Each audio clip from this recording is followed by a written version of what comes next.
The man you're about to meet wears many masks. A walking encyclopedia, avid historian, writer, and editor. Most importantly, a friend and mentor to many magicians alike. I recently got a chance to visit this wizard in his natural habitat, and he showed me some of his favorite magical literature at lightning speed. Luckily for viewers, I've been able to slow down this footage just enough so we can all benefit from his sagely advice. Here he is, Mr. Phil Willmarth. I was sitting here in my office when I was accosted by this bloke, Shaun J, if that's his real name. And because I'm surrounded by books here in my man cave, he thought that he would ask me what my 5 favorite magic books were. And that's an impossible question because it depends what I want them for. I guess if I had to pick just one that I would take with me to a desert island and so forth, it would be Martin Gardner's Impromptu Encyclopedia, published by Magic Incorporated. And there's a follow-up volume, Martin Gardner Presents, which is equally good and goes into more detail on some things, and some of those things are pretty good close-up or parlor magic effects.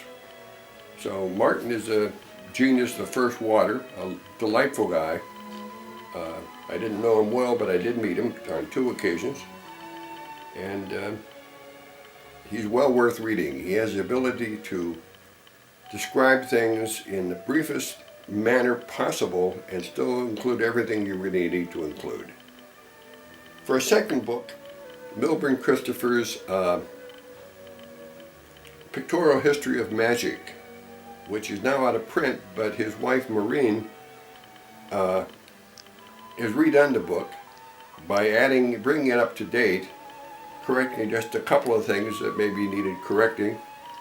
And I think every person interested in magic ought to know the history, and this is a very good overall survey of at least the latter part of magical history, the part that we all should be familiar with.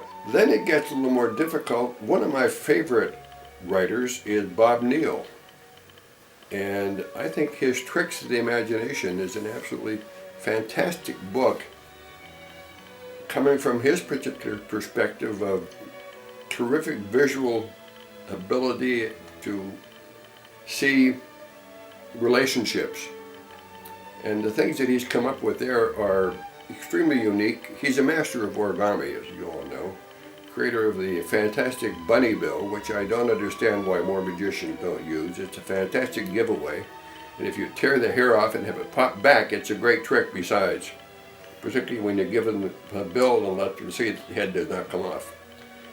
Anyway, a couple others of his are extremely worthwhile. To tell you what imagination and presentation can do for you.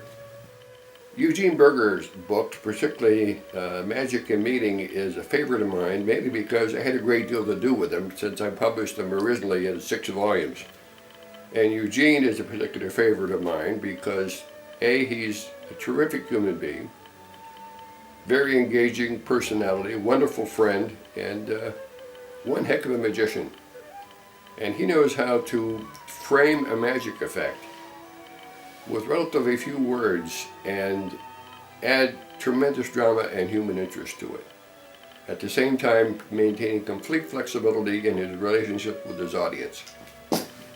So you can learn a good deal of that just by reading his books. Another one that I would recommend would be the Mystery School book, which Eugene and Jeff McBride put out, but it's full of contributions from a wide variety, at least a score, if not more, of very creative magicians who produce a tremendous example of presentation of magic.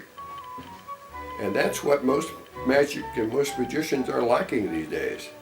There's way too much showing off, way too much showing how clever we are. And it's a way trying to put down spectators, and having these kinds of presentations puts the romance and meaning back in magic, and that's really important. I think that pretty well sums up my initial feelings about books. Of course, I could talk for hours on the subject. So now, back to Jeff and the crew, and I'll go back to my bat cave. Signing off, Phil Willmarth.